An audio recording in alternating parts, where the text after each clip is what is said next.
April 15th, 1943. 25,000 feet above the Belgian coast. Oberleutnant Hermann Keller of Jagdgeschwader. 26 watched the unfamiliar silhouettes approaching from the west, massive single-engine fighters unlike anything in his recognition charts. His combat report, preserved in the Bundesarchiv Militärarchiv, recorded the moment German pilots first encountered Republic P-47 Thunderbolts in combat. Heavy fighters, approaching at altitude previously impossible for American aircraft. Estimated 12 machines maintaining formation above 7,000 meters. What Keller witnessed next would haunt Luftwaffe pilots for the remainder of the war. The lead American fighter suddenly erupted in what appeared to be continuous muzzle flash, not the familiar burst of 4 or 6 guns, but 8 synchronized streams of heavy-caliber fire, creating a convergent pattern of destruction, unlike anything in German combat doctrine. His wingman's Focke-Wulf 190 took approximately 40 hits in under 2 seconds. The aircraft didn't explode or burn, it simply came apart, transformed into aluminum confetti by the concentrated impact of .50 caliber armor-piercing incendiary rounds. Major Donald Blakesley of the 4th Fighter Group had just scored the P-47's first aerial victory, introducing the Luftwaffe to American firepower philosophy. Republic P-47 Sea Thunderbolts carried 8 Browning M2.50 caliber machine guns, each firing 800 rounds per minute. Together they delivered 6,400 rounds per minute, over 100 bullets per second. With 350 rounds per gun, a P-47 could maintain this devastating fire for nearly 33 seconds of trigger time. The mathematics of aerial combat had fundamentally changed. The technological shock represented a collision between opposing design philosophies. The Luftwaffe had entered the war convinced that cannon armament represented the future. Their standard fighter weapon, the 20mm MG 151/20, fired explosive shells that could destroy an aircraft with minimal hits. German pilots trained extensively in deflection shooting, priding themselves on precision, 1 or 2 well-placed cannon shells to eliminate an enemy. Major Günther Rall, who would become the 3rd highest scoring ace in history with 275 victories, explained the German perspective in a post-war interview. "We believed machine guns were obsolete, that cannon represented evolution in fighter armament. A skilled pilot needed only accurate placement of explosive shells. This was aerial combat as precision art. The American approach represented industrial warfare philosophy applied to air combat. Rather than depending on pilot marksmanship for precise hits, the P-47's 8-gun battery created a saturation pattern. At typical combat ranges of 200 to 300 yards, the convergence zone created a rectangle of destruction approximately 8 feet by 12 feet, within which no aircraft could survive. Colonel Robert S. Johnson, who would score 27 victories in P-47s with the 56th Fighter Group, described the American philosophy. "We weren't trying to place surgical shots. We were delivering overwhelming firepower. Every trigger pull was designed to guarantee destruction through volume rather than precision." The statistics revealed the disparity in firepower philosophy. A P-47 Thunderbolt carried 2,800 rounds total, 350 rounds per gun across 8 weapons. Each armor-piercing incendiary round weighed 1.71 ounces. In a typical 15-second burst, a P-47 could deliver over 1,600 rounds, representing 171 pounds of metal and incendiary compound. By comparison, a Bf-109G carried 150 rounds for its single 20mm cannon, with 2 13mm machine guns carrying 300 rounds each. The disparity in sustained firepower was even more pronounced. A German fighter could maintain cannon fire for approximately 6 to 7 seconds before exhausting ammunition. A P-47 could deliver devastating bursts repeatedly throughout an engagement, with enough ammunition for multiple encounters. The first major encounter between P-47s and German fighters had actually occurred on March 10, 1943, when the 4th Fighter Group flew the type's inaugural combat mission over France. However, this mission ended in complete failure due to radio malfunctions, with all aircraft returning to base without engaging the enemy. The Germans remained unaware of what they had narrowly avoided encountering. What German pilots hadn't anticipated was that the P-47 had been specifically designed for high-altitude superiority. The massive Pratt & Whitney R2800 double wasp engine, with its sophisticated turbo supercharger system, produced 2,300 horsepower at altitudes where German engines struggled. At 25,000 feet, where B-17 formations operated, the P-47 maintained performance that German fighters couldn't match. Luftwaffe doctrine had emphasized combat below 20,000 feet, where their fighters performed optimally. The Bf-109G's, Daimler-Benz D, B605 engine, even with MW50 methanol water injection, struggled to maintain power at extreme altitudes. The Focke-Wulf FW-190A, lethal at medium altitudes, became sluggish above 22,000 feet. Major Egon Meyer, commander of 3JG2 and credited with developing the head-on attack against bomber formations, wrote in his tactical assessment, "Above 7,500 meters, the advantage shifts completely to the Thunderbolts. They maneuver freely while we struggle with controls that feel frozen. They attack from above with impunity, deliver their terrible firepower, and climb back to safety before we can respond effectively." By summer 1943, Republic Aviation's production capacity stunned German intelligence when accurate figures finally reached Berlin. The Farmingdale factory, along with a new facility in Evansville, Indiana, was achieving production rates that seemed impossible. At peak production, Republic would manufacture 840 P-47s monthly, 28 aircraft daily. The Evansville plant alone would eventually produce 6,242 Thunderbolts. German production of all fighter types peaked at 2,177 aircraft monthly in September 1944, spread across multiple designs. Republic's single-type production nearly matched half of Germany's entire fighter output. This single American company was essentially equaling the fighter production capacity of the entire Reich. Oberst Josef Priller, Geschwader Commodore of JG-26, initially dismissed intelligence reports of American production as defeatist propaganda. After encountering increasingly massive P-47 formations through 1943, he retrieved these reports and annotated them. If anything, these numbers appear conservative. We are facing industrial warfare on a scale we never imagined. The production disparity extended beyond mere numbers. Each P-47 required 17,081 individual parts, assembled with mass production efficiency. The 8 Browning M2 machine guns alone cost more than many complete German fighters. Yet America would build 15,686 P-47s throughout the war, making it one of the most produced American fighters.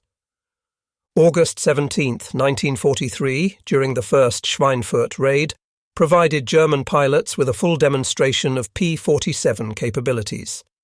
For the first time, Thunderbolts escorted B-17s deep into German airspace using belly tanks. JG-1 and JG-26, expecting unescorted bombers after the Little Friends turned back at the usual range limit, instead met 240 P-47s maintaining close escort. The ensuing battle saw concentrated P-47 firepower devastating German formations. Hauptmann Wilhelm Ferdinand Galland of JG-26 reported, "The Thunderbolt's guns don't merely damage aircraft, they disintegrate them." We watched experienced pilots simply vanish in clouds of debris. No opportunity for bailout, no chance for survival. Just instant destruction from concentrated fire. The psychological impact was immediate. German pilots who had developed careful tactics for engaging Allied fighters suddenly faced an opponent that negated traditional combat techniques. Instead of maneuvering for position, P-47 pilots could simply point their aircraft at a target and destroy it through firepower saturation.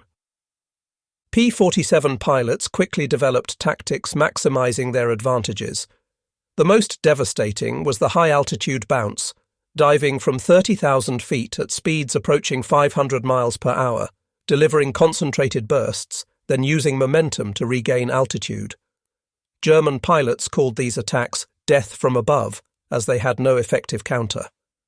The mathematics of energy management overwhelmingly favored the P-47. A Thunderbolt diving from 30,000 feet to 15,000 feet gained sufficient kinetic energy to climb back to 25,000 feet without using full power.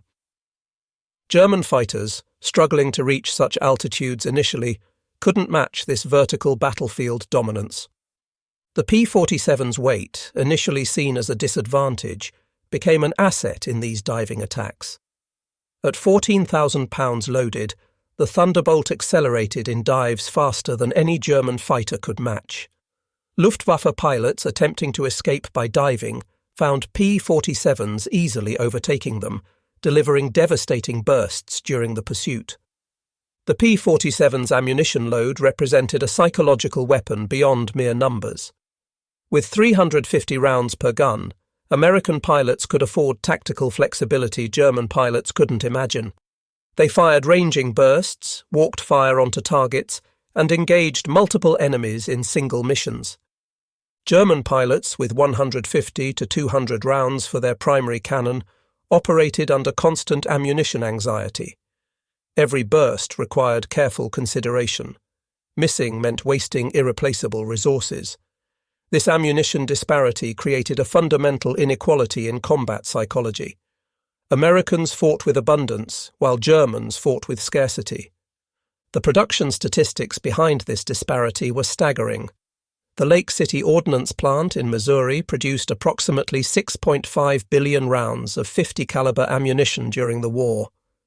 This single facility's output could theoretically provide every P-47 ever built with over 400,000 rounds, enough for more than 140 complete ammunition loads per aircraft. D-Day, June 6, 1944, provided the ultimate demonstration of P-47 dominance. The Luftwaffe managed only 319 sorties over Normandy throughout the entire day. The 9th Air Force alone flew over 2,000 P-47 sorties. German pilots arriving over the invasion beaches encountered walls of American fighters that defied comprehension. The mathematics were crushing. German pilots faced odds exceeding 20 to 1. When they did engage, they met concentrated firepower that made traditional dogfighting impossible. The Luftwaffe lost 35 aircraft on D-Day. P-47s claimed 27 of these victories. The ground attack role added another dimension to German trauma. P-47s carrying bombs and rockets devastated German reinforcements attempting to reach Normandy. But it was the 8 guns in strafing attacks that created particular terror.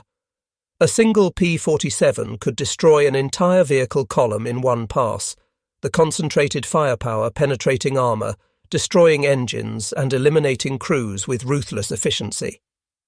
By late 1944, the Luftwaffe faced a compound crisis. New pilots arrived at combat units with as little as 10 hours in fighters, facing American pilots with 200-plus combat hours. The technological disadvantage combined with catastrophic training deficiency produced massacre rather than combat. German replacement pilots, thrown into combat with minimal preparation, faced P-47s whose 8 guns made pilot skill disparities irrelevant. Even poorly aimed bursts saturated enough airspace to guarantee hits. Veteran Luftwaffe instructors reported that entire training classes were eliminated in their first encounters with Thunderbolts. The statistics revealed the catastrophe's scope. German pilots beginning training after June 1944 had less than 15% survival rate through 5 combat missions. Against P-47s specifically, survival rates dropped below 10%.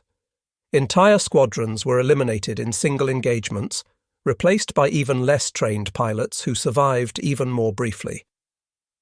Operation Bodenplatte, the Luftwaffe's surprise attack on Allied airfields on January 1, 1945, demonstrated the complete reversal of air superiority. Despite achieving tactical surprise and destroying numerous aircraft on the ground, German losses during withdrawal were catastrophic. As German fighters turned for home after their strafing runs, they met waves of P-47s scrambled from rear airfields. Without altitude advantage or ammunition for extended combat, the Luftwaffe fighters were systematically destroyed. The 365th Fighter Group's P-47s, taking off from Metz after the initial attack, caught German formations at low altitude and eliminated entire squadrons. The operation cost the Luftwaffe 271 aircraft and 143 pilots killed, losses from which they would never recover. American losses in air combat totaled 16 aircraft. The exchange ratio exceeded anything previously recorded, demonstrating the complete dominance of American firepower doctrine. Even the introduction of Me-262 jets provided only temporary relief from P-47 dominance. While jets could outrun Thunderbolts in level flight, they remained vulnerable during takeoff and landing. P-47 pilots developed tactics of lurking near jet bases, waiting for vulnerable moments. The concentrated firepower of 8 guns could destroy a jet as easily as a conventional fighter if they could bring it under fire. The jet's speed advantage meant nothing when caught at low altitude with landing gear extended. Several of Germany's irreplaceable jet pilots fell to P-47s during these vulnerable moments, though not Walter Nowotny. He was shot down by P-51 Mustangs on November 8, 1944, not P-47s, as sometimes incorrectly reported. The final production statistics told the complete story of American industrial dominance. Republic Aviation produced 15,686 P-47s throughout the war. At peak production, factories manufactured 840 aircraft monthly. Each aircraft carried 8 Browning M2 machine guns, requiring 125,488 total guns for all Thunderbolts produced.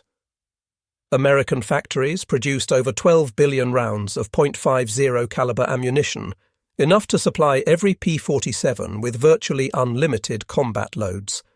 Against this, Germany's entire fighter production totaled approximately 33,000 aircraft of all types from 1939 to 1945. Chronic ammunition shortages meant German pilots often flew with partial loads. By 1945, fuel shortages limited combat missions to 15 to 20 minutes, while P-47s operated with 2 hours of fuel. The cumulative psychological effect on German pilots approached collective trauma. Luftwaffe medical officers documented Thunderbolt neurosis, involuntary stress responses to any sound resembling 8 synchronized machine guns. Pilots who survived multiple encounters with P-47s showed symptoms similar to artillery shock. Veterans developed elaborate avoidance tactics focused entirely on survival rather than combat. They would engage only damaged or isolated aircraft, avoid combat above 20,000 feet where P-47s dominated, never attempt head-on attacks against 8 guns, and disengage immediately when Thunderbolts appeared.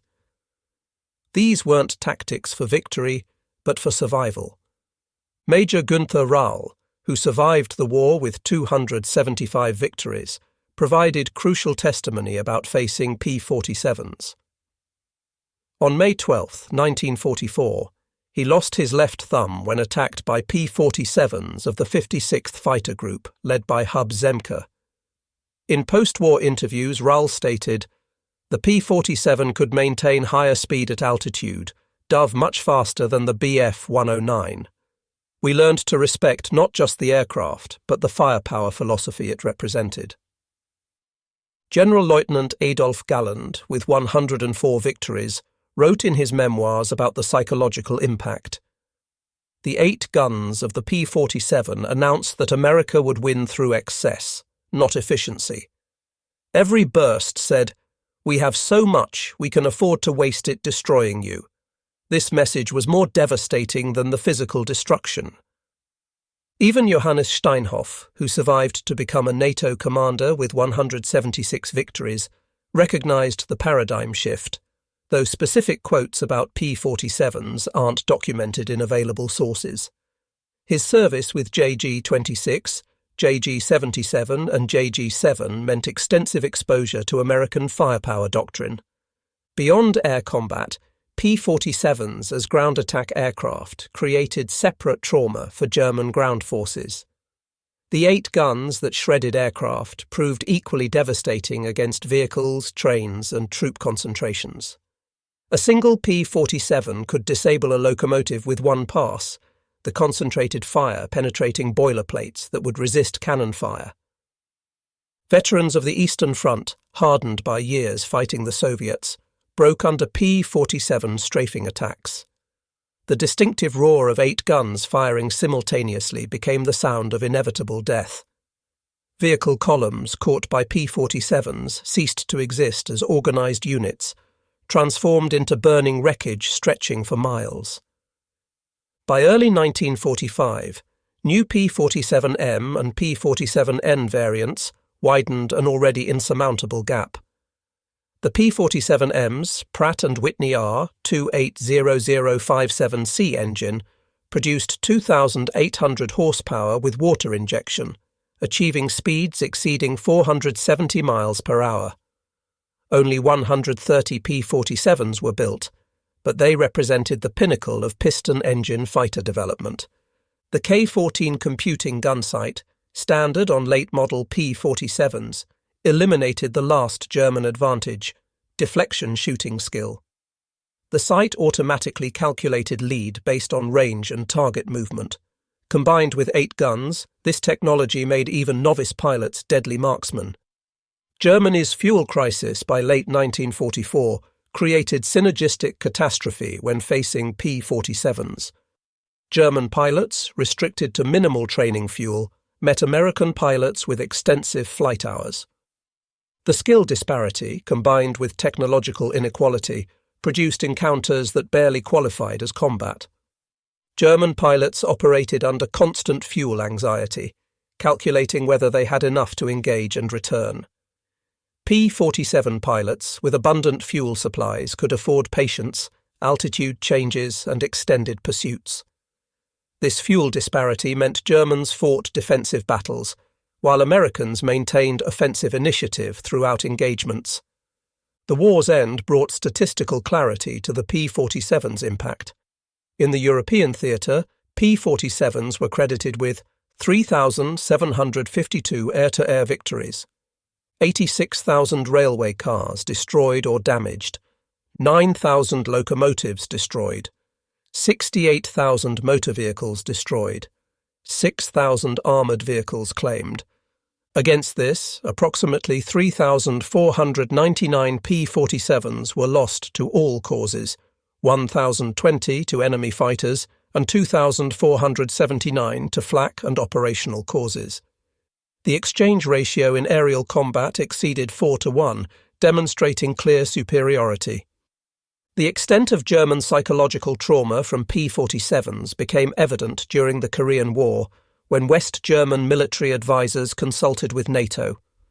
When shown footage of F-84 Thunderjets conducting ground attacks, several veteran pilots exhibited stress responses, demonstrating lasting impact from their wartime experiences. The German advisors emphasized to NATO planners that American firepower doctrine, overwhelming force rather than precision, had proven psychologically devastating. They advised that future adversaries should understand, America doesn't seek fair fights, but rather industrial annihilation of opposition. In April 1945, the Luftwaffe's final operational assessment acknowledged complete defeat by American industrial warfare. The report noted that traditional fighter combat based on pilot skill and maneuvering had been made obsolete by overwhelming firepower. The P-47's 8 guns hadn't just shot down German aircraft, they had destroyed an entire combat philosophy. German pilots had entered the war as knights of the air, believing in individual skill and precision. They ended it understanding that modern warfare belonged to nations capable of mass-producing overwhelming firepower. The P-47 Thunderbolt, with its 8.50 caliber machine guns, had been the instrument of this education.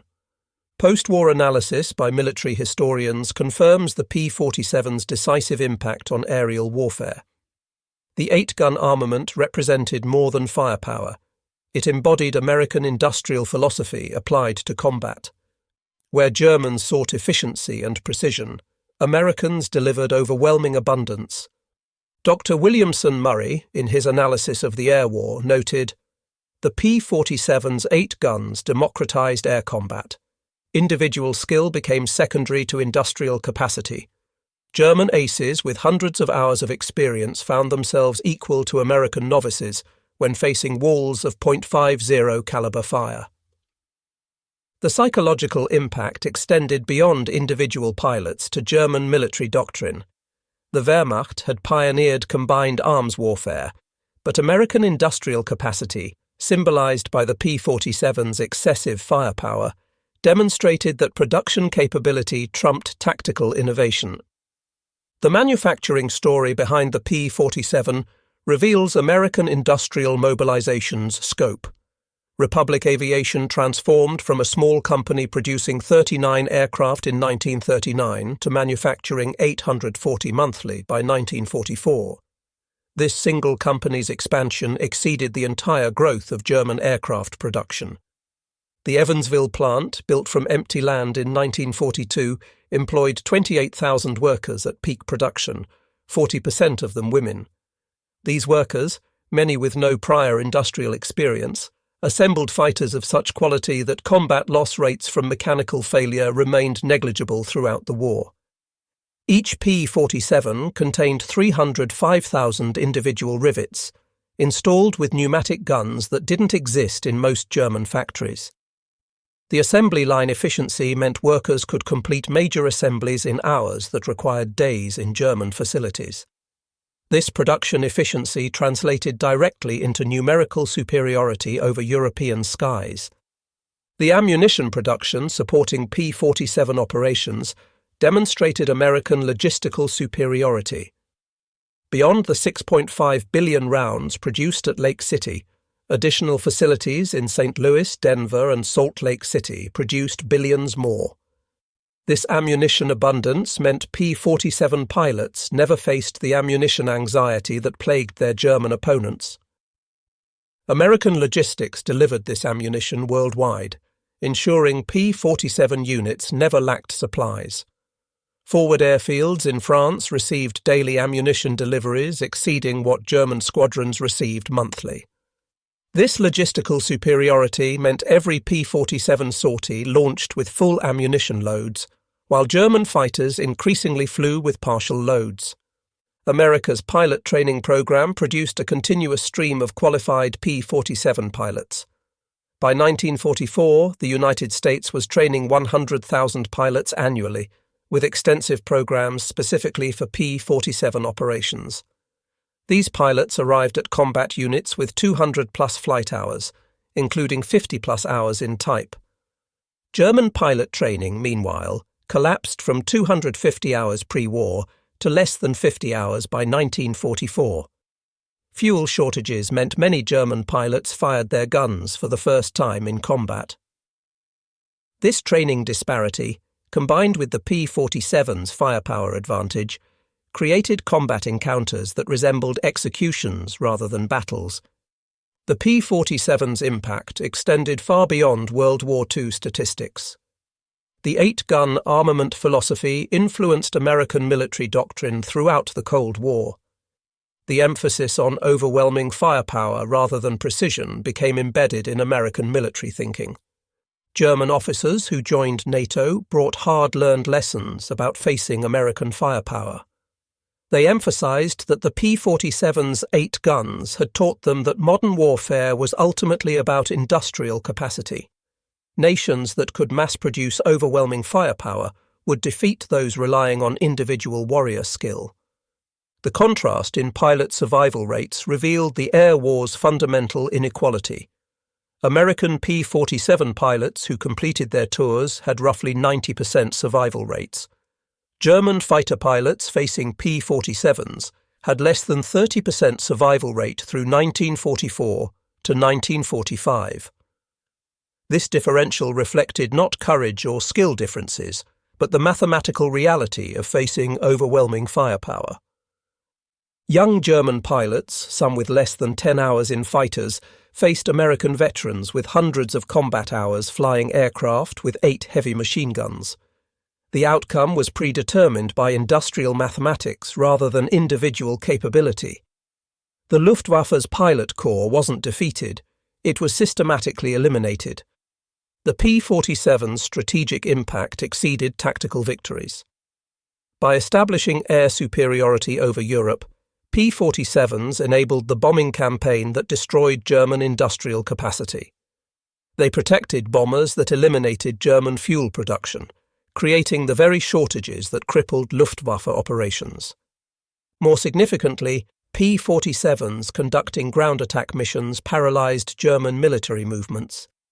The Wehrmacht's inability to move in daylight without devastating losses from strafing P-47s fundamentally altered operational possibilities.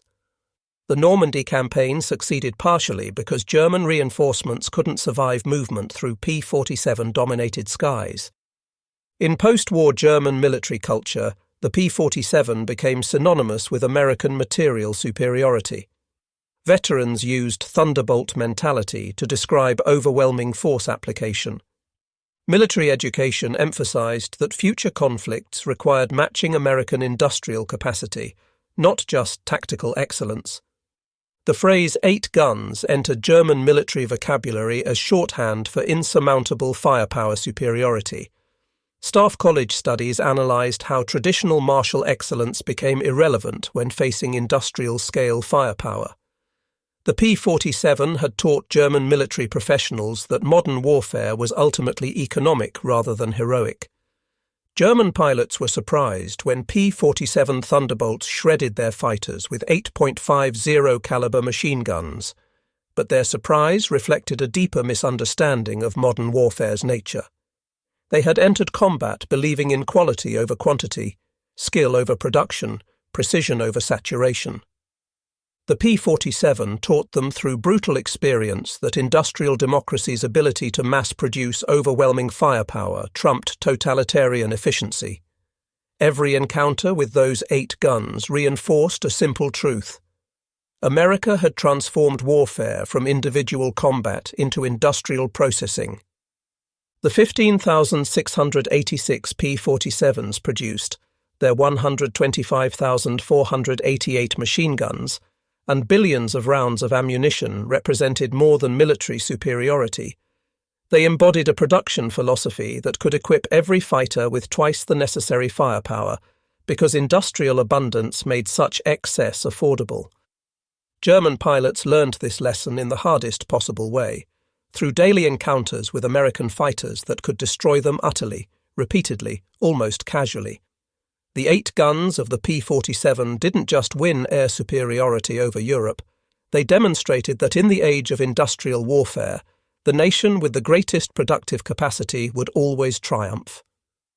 The surprise of German pilots facing P-47s was ultimately surprise at the nature of modern war itself. They had prepared for aerial duels and met instead an industrial machine that processed them with 8 guns firing over 100 rounds per second. In those convergent streams of tracers lay the entire story of World War II, America's ability to produce overwhelming force and deliver it wherever needed. The German pilots who survived learned that they had faced not just superior aircraft but superior production philosophy. The P-47 Thunderbolt, with its 8.50 caliber machine guns, had been democracy's answer to totalitarianism, not through ideology, but through industrial mathematics that no amount of courage or skill could overcome. In the end, the German pilots' surprise transformed into understanding. They had met the future of warfare, and it had 8 guns delivering American industrial supremacy, one devastating burst at a time.